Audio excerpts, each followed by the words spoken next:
Hi guys, welcome back to my channel. Let's learn with Akanksha. I am Mrs. Akanksha and today I am going to teach you simple preposition part 2. इसके पहले वाली video मैंने part 1 बनाई थी simple preposition की और इसके आगे का मैंने कहा था कि नेक्स्ट वीडियो में लेकर के आऊँगी क्योंकि वीडियो बहुत लंबी हो रही थी। तो चलिए स्टार्ट करते हैं इसका पार्ट 2। इसमें मैं आप लोगों को preposition of place and position बताने वाली हूँ। So let's begin that. Okay,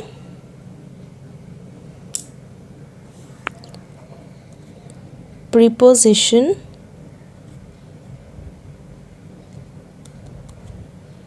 of place, position। ठीक है, preposition of place and position कौन कौन से होते हैं ये मैं लिख दे रही हूँ under this. So I am writing the preposition which are used in place and position, जैसे कि at, in, above, under, below, between, among, amongst, amid, before, after etcetera. Okay, ये सारे प्रीपोजिशन ऑफ प्लेस और position होते हैं। तो पहला जो है वो है एट। तो मैं एट आप लोगों को समझाऊंगी। First is eight.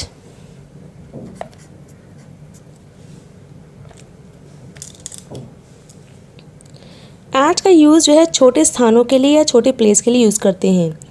It is used for small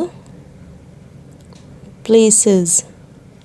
ठीक है, बहुत ही छोटी प्लेसेस होंगी या छोटे स्थान होंगे उनको हम लोग यहाँ पे यूज़ करेंगे एट। इसका एग्जाम्पल देख लेते हैं। इसका एग्जाम्पल है जैसे he lives at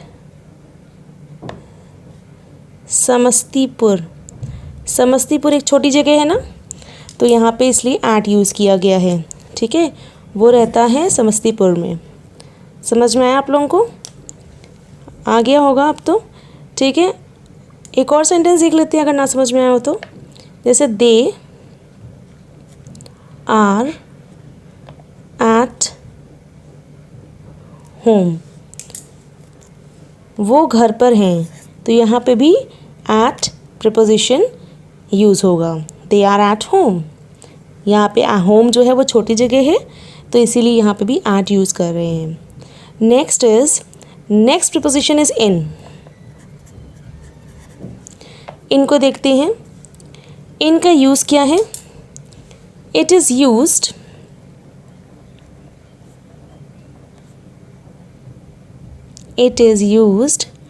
for big places। बड़ी जगहों के लिए यूज़ करते हैं हम लोग इन। जैसे example, you live in Kolkata. तुम कहाँ रहते हो? कोलकाता में रहते हो। You live in Kolkata.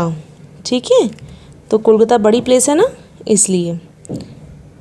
We live in India. हम लोग कहाँ रहते हैं? इंडिया में। We live in India. Understood? तो दोनों ही समझ में आ गया होगा एट और इन के बीच में क्या डिफरेंस है। At is used for small places and in is used for big places. अब हम लोग देखते हैं ऑन। ऑन का क्या यूज़ होता है? इसका यूज़ होता है प्लेसेस के लिए। It is used for place और पोजीशन। ठीक है, एग्जाम्पल देखते हैं इसका हम लोग। The books are lying on the table. ठीक है, the books are lying on the table. Books table पर रखी हैं, पर मतलब ऑन, पर के लिए हम लोग ऑन यूज़ करते हैं। ठीक है, और ऑन हमेशा बताता है पोजीशन। ऑन क्या बताता है? पोजीशन को बताता है। ठीक है, एक और सेंटेंस देखते हैं इसका हम लोग। There is a cup on his head। There is a cup on his head। on, cup रखा है उसके सर पर, यहाँ पे भी पर आ रहा है तो ऑन यूज़ करेंगे हम लोग। ऑल राइट, तो ऑन का मतलब समझ में आ गया, प्लेस ऑफ पोजीशन के लिए ऑन यूज़ करते हैं हम लोग। ठीक है, अब नेक्स्ट देखते हैं हम लोग। नेक्स्ट क्या है? अबव या फिर below. above or below, above and below is used for level। it is used for level। level को बताने के लिए हम लोग above और below का यूज़ करते हैं। ठीक है, एग्जाम्पल देखते हैं इसका हम लोग। the aeroplane is flying above the clouds। above the clouds। अब देखिए यहाँ पर एरोप्लेन जो है वो उड़ रही है क्लाउड्स के ऊपर, तो यहाँ पे लेवल बताया जा रहा है ऊपर। ऊपर या नीचे लेवल को बोलते हैं, तो इसीलिए यहाँ पे अबव यूज़ करेंगे। ठीक है, ऑन नहीं यूज़ करेंगे, अबव यूज़ करेंगे क्योंकि लेवल को बताया जा रहा है यहाँ पर। ठीक है, नेक्स्ट देखते हैं एक और सेंटेंस। हिज एक्सपेंडिचर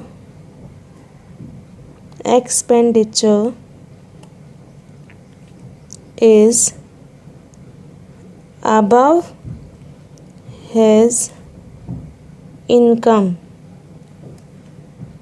आ रही बात समझ में? हिज एक्सपेंडिचर, उसके जो खर्चे हैं वो इनकम से भी ज़्यादा हैं। His expenditure is above his income, तो उसके लेवल से ज़्यादा हैं। लेवल की बात हो रही है तो यहाँ पे क्या यूज़ करेंगे हम लोग? अबव यूज़ करेंगे। आई होप समझ में आ रहा होगा।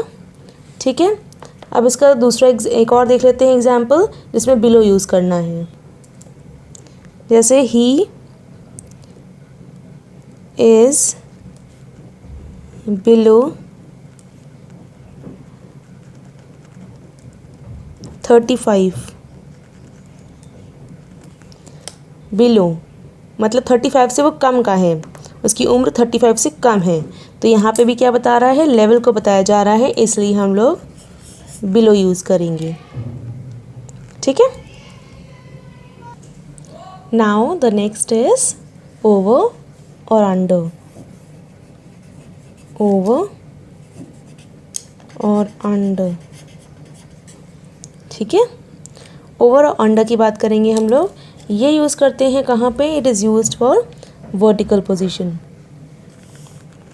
It is used for position.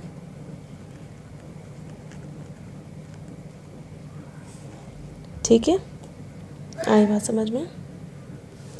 तो चलिए इसका एग्जाम्पल देख लेते हैं। There is a fan over your head. There is a fan over your head. ठीक है, हेड के ऊपर ऐसे खड़े पोजीशन पे होगा तो मतलब वर्टिकल पोजीशन पे होगा फैन। ठीक है, there is a fan over your head का मतलब है सर के जस्ट ऊपर क्या है? पंखा है। ठीक है, समझ में आ रहा है? इसलिए यहाँ पे ओवर यूज़ करेंगे, ना कि ऑन यूज़ करेंगे। एक और सेंटेंस देखते हैं। A cat is sitting under the table. ठीक है, the cat is sitting under the table. Table के नीचे बिल्ली बैठी है, तो उसके अंदर बैठी है, वर्टिकल पोजीशन में बैठी होगी, तो यहाँ पे भी अंडर यूज़ करेंगे वर्टिकल पोजीशन के लिए। ठीक है, समझ में आ रहा है आप लोगों को। अब नेक्स्ट देख लेते हैं बिटवीन। बिटवीन, बिटवीन का मतलब क्या होता है? दो लोगों के बीच में, दो लोगों के बीच का संबंध जो बताता है वहाँ पे बिटवीन यूज़ करते हैं। It is used for two people. ठीक है, अब इसका हम लोग एग्जाम्पल देख लेते हैं कैसे। जैसे सुनीता लिखा है यहाँ पे, सुनीता इज सिटिंग बिटवीन मोती एंड मीरा। ठीक है, तो सुनीता है सिटिंग बिटवीन, दो लोगों के बीच में बैठी है सुनीता, तो यहाँ पे बिटवीन क्या होगा? प्रीपोजिशन।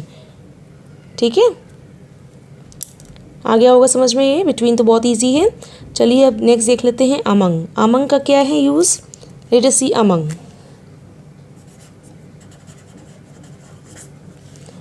अमंग का प्रयोग जो है हमेशा दो या दो से ज़्यादा व्यक्तियों के लिए यूज़ करते हैं। It is used for more than two people. It is used for more than two people। ठीक है, सेंटेंस देखते हैं कैसे। जैसे कि सेंटेंस दिया है, the chief minister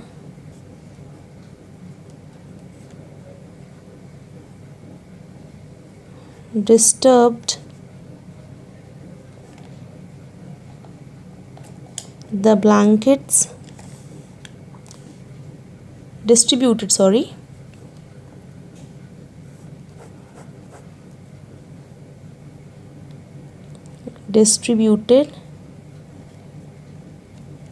the blankets among the poor। ठीक है, तो यहाँ पे अमंग क्या होगा? अमंग यहाँ पे क्या है? प्रीपोजिशन है, और ये हमेशा दो या दो से ज़्यादा लोगों के लिए यूज़ करते हैं। ठीक है, समझ में आ रहा है प्रीपोजिशन? आई होप समझ में आ गया होगा। अमंग, अमंग और बिटवीन जो है वही कंफ्यूज होता है। तो बिटवीन दो लोगों के लिए यूज़ करते हैं, अमंग दो से ज़्यादा के लिए यूज़ करते हैं। चीफ मिनिस्टर ने डिस्ट्रीब्यूट किए ब्लैंकेट्स किसके बीच में? पुअर के बीच में। ठीक है, बीच में कह लें या फिर पुअर को बांटे। अब कितने पुअर होंगे? 10, 15, 20, 100, ये तो नहीं पता ना हमें। ठीक है, समझ में आ गया आप लोगों को। अब और देख लेते हैं एक प्रीपोजिशन हम लोग। तो मैं बिफोर बता रही थी आप लोगों को। ठीक है, बिफोर का मतलब होता है के सामने या फिर उसके आगे। मैं लिख देती हूँ यहाँ पे हिंदी में, के सामने या के आगे। ठीक है, मतलब किसी चीज़ के सामने बात हो रही है या किसी चीज़ के आगे की बात हो रही है तो हम लोग बिफोर यूज़ करेंगे। Example, Kalpana is sitting before you. Kalpana is sitting before you. ठीक है, कल्पना किसके सामने बैठी है? तुम्हारे सामने। कल्पना तुम्हारे सामने बैठी है, तो बिफोर के सामने या फिर के आगे। ठीक है, बिफोर इज़ अ प्रपोजिशन और इसका मतलब होता है के आगे या के सामने। और यहाँ पे ये सेंटेंस में ये बिल्कुल सूटेबल है। यहाँ पे ऑन नहीं यूज़ करेंगे, ना ही अबव यूज़ करेंगे, ना ही ओवर यूज़ करेंगे। यहाँ करेक्ट प्रपोजिशन होगा यहाँ पे बिफोर। आई होप समझ में आ गया होगा। अब एक लास्ट देख लेते हैं फटाफट से, बिहाइंड। बिहाइंड का मतलब होता है के पीछे, उसके पीछे।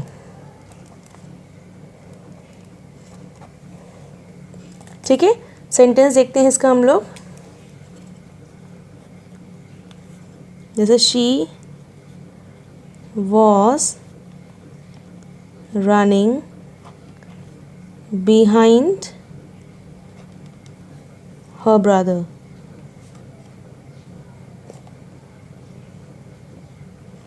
She was running behind her brother. समझ में आ रहा है आप लोगों को?